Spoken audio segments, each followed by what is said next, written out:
Meu nome é Edcleuson Calçados Edi, sou candidato a vereador pela primeira vez, meu número é 54.000, meu partido é o Partido Pátria Livre, nós estamos na coligação Fazendo a Diferença, junto com a Flávia e com o seu Pedro Bordim.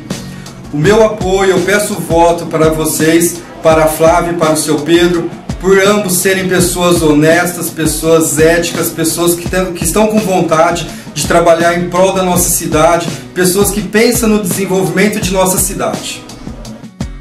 Olá, meus amigos internautas, eu estou aqui junto com o seu Pedro Bordim para pedir a vocês que votem nos vereadores da nossa coligação para que juntos possamos fazer a diferença em Orlândia. É Flávia e Pedro Bordim. Vote 40,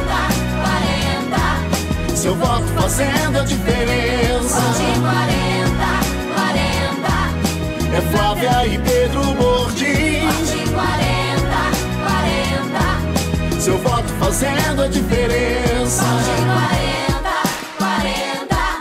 É Flávia e Pedro Bordim. Vote 40, 40.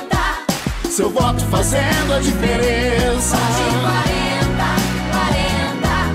É Flávia e Pedro Bordim. Vote 40, 40. Seu voto fazendo a diferença. Vote 40, 40. É Flávia e Pedro Bordim. Vote 40, 40. Seu voto fazendo a diferença.